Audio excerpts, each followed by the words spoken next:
Is Toyota the new GM?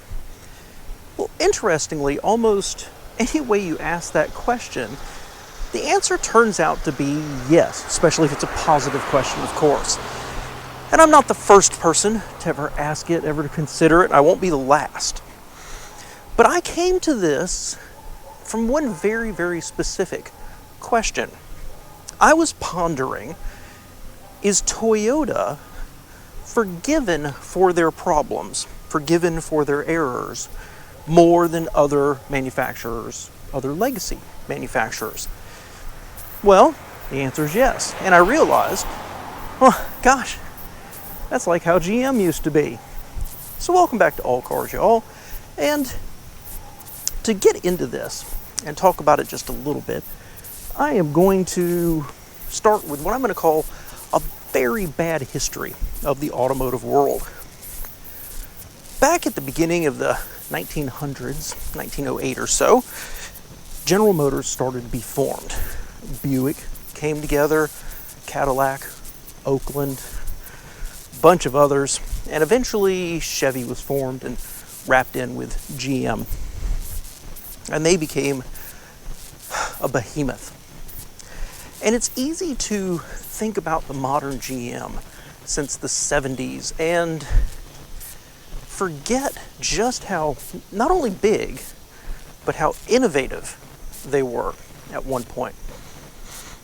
They were engineering leaders. They introduced new equipment, new designs, new technologies. They were design leaders. From the 48 and 49 Cadillacs through the 57 Chevys. They were even a little experimental when you think about like the Corvair, for example. Their work on the Wankel engine that didn't go anywhere. And they built good cars. Old cars like that, they weren't as reliable as we would get from, say, the 90s on. But they were good, they were solid, they were easy to work on. But along the way, a type of hubris set in that you're going to have a car that's probably going to have a problem. But what you had was trust with the consumer, a trust that they would come back to you. And that trust largely continued through the 70s, let's say. And that hubris of GM led them to believe that no matter what they put out, their customers would always come back. No matter how bad the product was, whether those problems were covered under warranty or not, the customer would still return to GM. And it worked for decades. So they stopped trying to produce good cars. Now again, I admit this is a dramatic oversimplification. There's a lot to be discussed there of decades of yearly changes not being necessary and engineering not being pushed forward, of them advancing new technologies and then abandoning it because it was easier and more profitable to do something else. But by the 70s, with the different gas crises we went through, consumers started to look at their neighbors who bought those funny little Hondas and Toyotas and be like, well, that car is super efficient, it's smaller, it's cheaper, and it doesn't seem to break down. Maybe we should try that. There's a great story that kind of illustrates GM's attitude. And it's not directed towards consumers directly, it's actually towards their workers. When the Chevy Vega was being released, the production run they expected for it, the number of sales they expected for it, the pace on the production line was such that at near the final end of the assembly, when you're going to put the wheels on, the assembly line had to run so fast that, as I recall the story here, I'm working from memory, they had to have 5 people to put the tires on. 4 tires, 5 people. Why? Because one of those people had to be resting so that when one of the people got too tired, there was somebody to step in and take the place. Needless to say, somebody from GM saw that, saw a wasted worker and removed them. And needless to say, they had more problems. Now take that and multiply it across hundreds of decisions on a production line, and you end up with badly built cars going out the door. So there was a long time in GM's history where they could produce worse and worse and worse cars, and consumers consistently overlooked it. They may not be happy, but they consistently overlooked it and always came back to GM. But that all started to change. So by the 70s and then the 80s, GM's market share plunged, went from 50% down to where it is today. They're still number 1 in the US. But I don't know, I think they're sitting at about 25, 28%, something along those lines. And consumers just got fed up. And so even though I have been outspoken about the fact that I think GM's culture is changing under Mary Barra, at least the consumer-facing culture, that I believe they're trying to do the right thing. That the way they handle recalls, the way they handle issues, they're not perfect, but I believe they do actually care and they are actually trying to do right by the consumer. So let's switch back over now to Toyota, because they have been the recipient of goodwill for over 40 years now. People trust Toyota. People trust their reliability. And the other week, this is where this all came up. The other week, Toyota announced that they were going to recall 100,000 truck engines. Not just to fix them, but to replace the whole engine. And what had happened was, during the manufacturing process, the crankcase, I believe it was not adequately cleaned out. So dust, particles, metal filings, things like that were left in there. So once they sold these Tundra and I believe Sequoia engines, it would get in the oil, circulate around. It eats up the bearings. And well, people had Toyotas that were losing power or seizing up. Toyota openly admitted there was a problem. They looked into it. They couldn't figure out a way to fix it. And so they're replacing 100,000 engines. And it hit the news cycle. Automotive journalists talked about it. It hit CNN.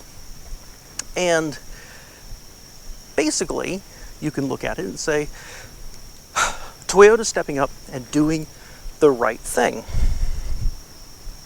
There's some other manufacturers I could mention. I won't. They have a problem with their engines. Maybe the valves, maybe causing fires. And, well, they're like, it might be a problem, it might not. We'll just give you an extended warranty. Again, I don't want to point any fingers or name any names right there. So you can say Toyota did the right thing.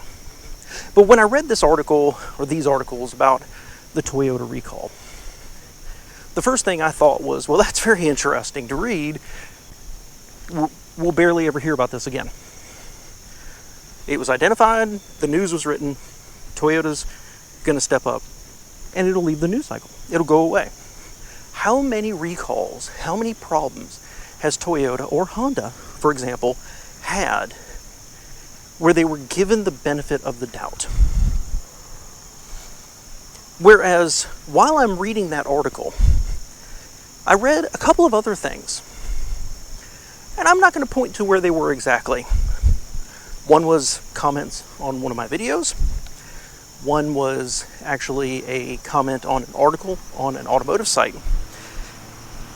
And these people were bringing up issues they had 20, 30, or 40 years ago with GM products.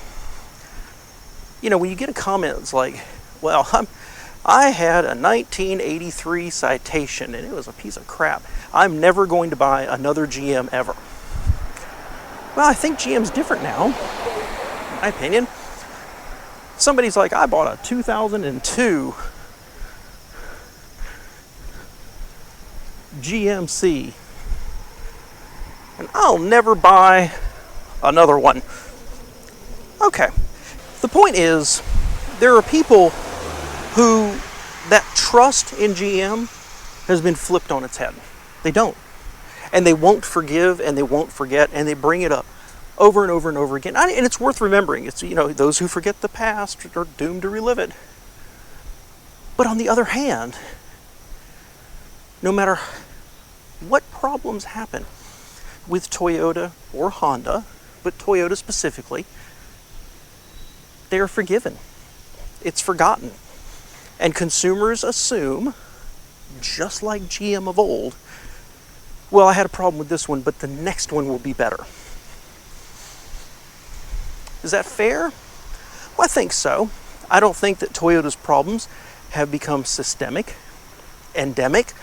I don't think that they represent a change in philosophy of not trying to do well. Do I believe that modern Toyotas are as well built as they can be to be bulletproof and last forever, like they were maybe in the 90s? No, I don't. Do I still believe that they build exceptional quality, durability, reliability, price for the price? Absolutely. So, is Toyota the new GM in terms of having so much goodwill that people forget and forgive any problems? Yes. Do I believe that it's still earned? Yeah, I do. So are they the new GM? Well, I guess the answer is yes and no. In some ways, GM has fallen to about sixth or 7th in the world in terms of automotive production. Toyota, first or second. They're with Volkswagen. Even in America, while Toyota's second in sales, they did actually, for I believe 1 quarter, take over number one. And they still are pretty close to the tops in terms of reliability, durability, long-term dependability, things like that. But it is frustrating that when they have problems, theirs get forgotten and forgiven when other manufacturers who might also be building good cars, their problems are hopped on, hyped, remembered, and endlessly brought up and never forgotten. So the question is, if history repeats itself, are we going to find a day where Toyota's philosophy changes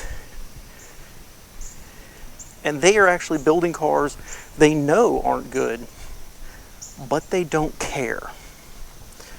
The danger exists. We've seen it happen with other manufacturers. I just don't know when it would occur. I think it'll be still decades away, though. I appreciate you being here for what amounts to a little philosophical discussion about the automotive world. Let me know what you think below. Thanks, guys.